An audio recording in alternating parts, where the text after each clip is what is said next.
দুর্নীতির অক্টোপাসে জর্জরিত কাতলামারা গ্রাম পঞ্চায়েত।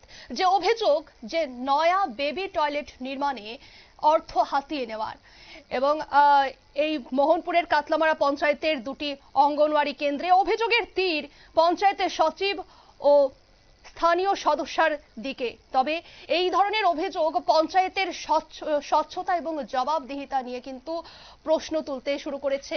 কি রয়েছে বিস্তারিত শুনুন। মেঘলিবন্দের যে অঙ্গনওয়াড়ি সেন্টার, এটা কত নম্বর বুথে পড়ছে? এটা 14 বুথে। আচ্ছা, আপনি কি বুথ প্রেসিডেন্ট? হ্যাঁ। আপনি কি জানেন এটা কত বাজেট টাকা আছে? বাজেট যে মেম্বার কইছিল আমার 25,000 টাকা। এটা কি নতুন করার কথা না পুরানারে রং করে করার কথা? নতুন করার কথা। তো এটা নতুন যে হইতেছে না, পুরানারে রং করছে, নতুন শুধু ট্যাঙ্কি করছে। এটা আমি বিষয়ে এত জানি না, আমার কইছো নতুন হওয়ার কথা। নতুন তো করছে না, এটা তো পুরানারে রং করতেছে। এই ব্যাপারে আপনার মতামত?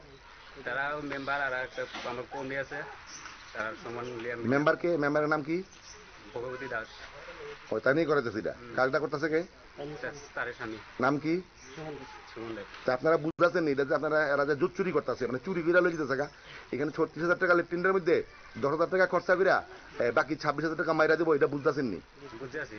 তা আপনারা যে আটকান, এটা না করেন, তার নতুন করে করতে হবে। আমার সব কমিটি জানাইছি। হ্যাঁ, তারা কি কইছে? যে কথা তাইরও জানাইছি। শুনেন, আমি কোনোটার বিষয়ে কোনো কিছু অনবধি ইন্সপেকশনে গেছি না, আমি টাকা পয়সাও ছাড়ছি না, কাজও শুরু করাইছি না কোনো কাজে, বুঝছেন? মানে এই জায়গায় যদি কেউ বা কারা যদি কাজ করে নিজের মনে করে সেটা, এই ক্ষেত্রে তো আমার কিছু করার নাই। আমি তো মাত্র ওয়ার্ক অর্ডার করলাম, আরডি মেটেরিয়াল বুক করলাম, অনবধি কাজ আমি শুরু করাইছি নিজে গিয়া। আমি তো নিজে বিল্ডে গিয়ে কাজটা শুরু করাই দিয়ে এরপরে স্টার্ট করাবো। আপনারা শুনলেন সংশ্লিষ্টদের পক্ষ থেকে বক্তব্য। যেভাবে দুর্নীতি হচ্ছে তাতে করে সরকারের আসল উদ্দেশ্যটাই কিন্তু ভেস্তে যাচ্ছে।